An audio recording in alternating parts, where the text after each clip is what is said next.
Hello there and welcome to another Ourdadsstamps video. A while ago I made a video about the Commonwealth Crown Agent's omnibus editions, and it was pointed out to me by one of my viewers that I barely mentioned the King George VI coronation set. Now, bearing in mind that the King George VI coronation set is probably the one of the most iconic of the omnibus issues, this was a bit of an error on my part, and a glaring omission, I must admit.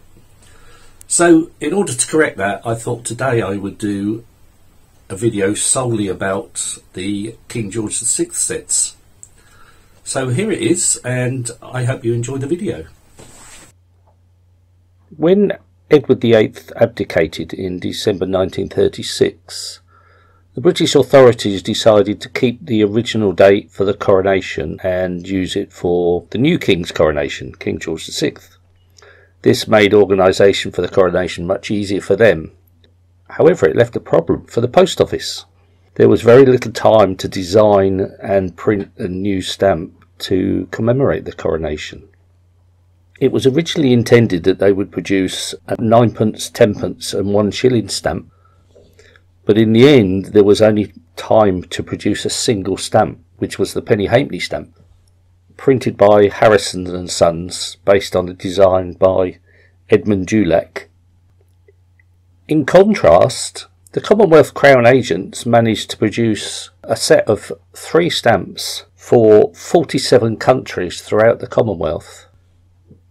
And this was done at a time when there was no internet. Many of the countries that involved were only accessible by sea. So the fact that they managed to produce this set is quite a feat and quite an achievement by De La Rue, the printers at the time. The basic design for the Commonwealth Omnibus issue was of the King and Queen side by side with some royal symbols.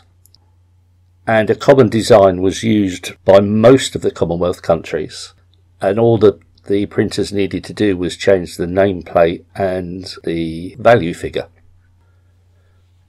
The colours used and the values vary from country to country, and although many countries chose the traditional green, blue and red for the colourings, some countries decided to go with different colours altogether.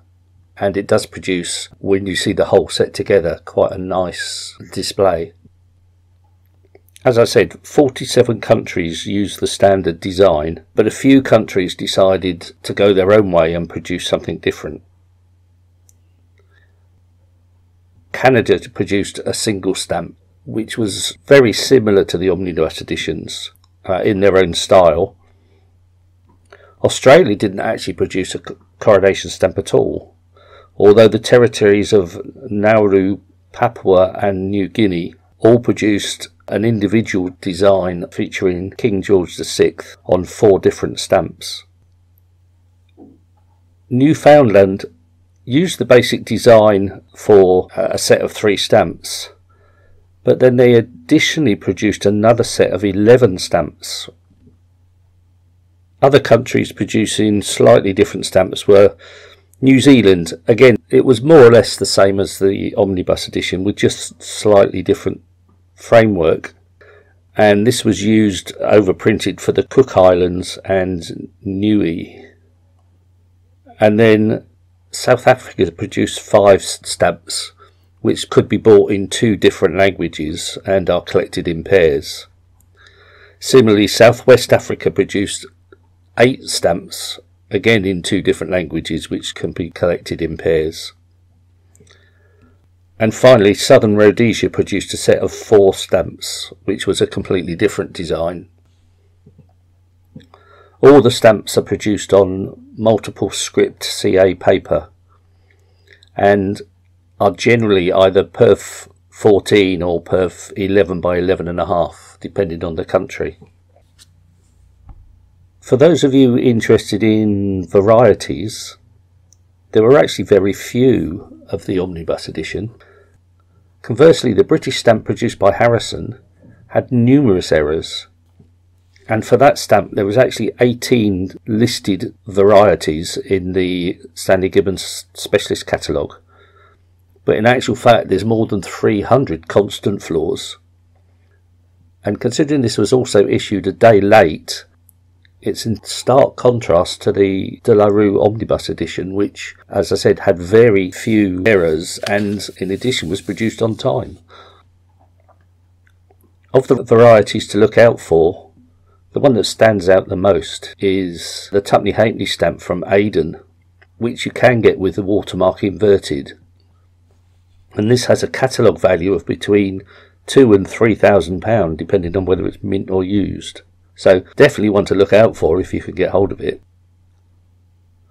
Most of the other errors do not command anywhere like that sort of value.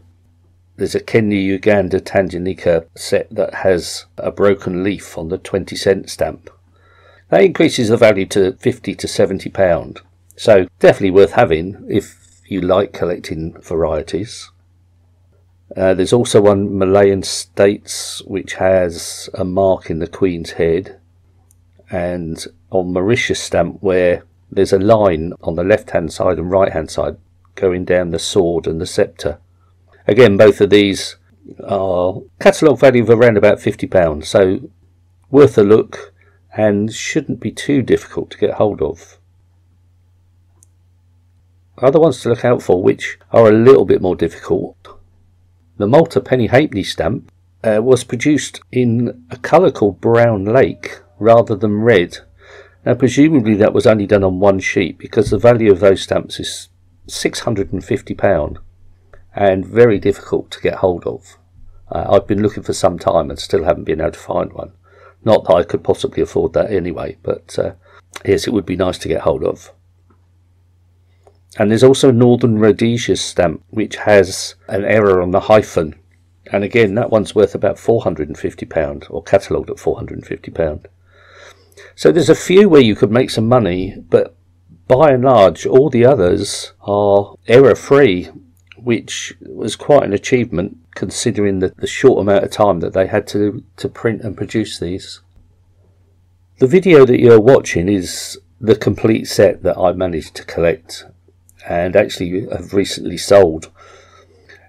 To be honest, it didn't take me too long to collect all those. They were very popular at the time and most of them don't command much of a catalogue value. So it's quite easy to collect, it's quite easy to get in sets, both mint and used. The catalogue value mint is £225 and used £275. So as I said, they're not hugely expensive, and if you give yourself a bit of time then you should be able to collect all of those. I think the most valuable one of the ordinary sets is the Hong Kong set, and even that is catalogued at £20 mint and £15 used, so it's certainly possible to get hold of. Another way to collect these is in the form of first day covers. By the time of George VI's coronation, first day covers were becoming quite popular, and so many people bought first day covers or posted these on ordinary letters on the first day of issue.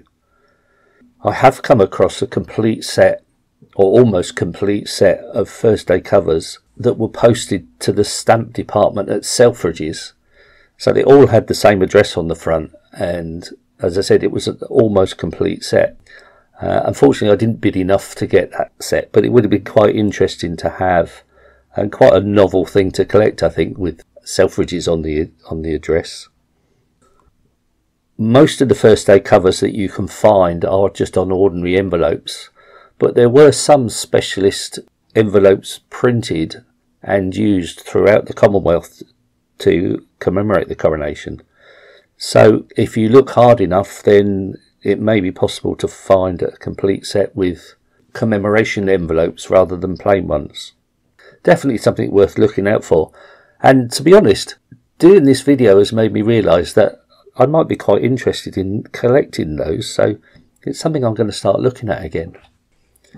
A couple of other things you might be interested in if you're going to start collecting the coronation series.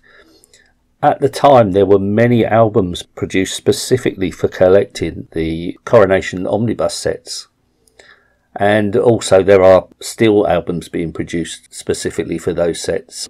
So once you've collected the full set, you then might want to buy an album specifically designed to display them in. Additionally, there were lots of Cinderella stamps and labels produced at the time as well, so there's certainly a whole area of collecting stamps around the King's coronation. And although I wouldn't go so far as collecting Cinderellas and labels, I think the omnibus editions, as I've said before, are a nice thing to collect when you have them all together with virtually the same stamp but in different colours with different countries and different values. It makes a nice display and definitely something I enjoy collecting. So I hope you've enjoyed this short video. You've seen what all the stamps look like, the standard stamps, and they're not too difficult to get hold of. So hopefully this has inspired you, and happy hunting for your coronation stamps. Thank you for listening to the podcast. I hope you found it interesting and enjoyable. Don't forget you can visit my online stores at eBay and Delcamp under the name of Ourdadsstamps, where I have over 2,000 items for sale. Please join us again in 2 weeks' time for another edition of Ourdadsstamps podcast.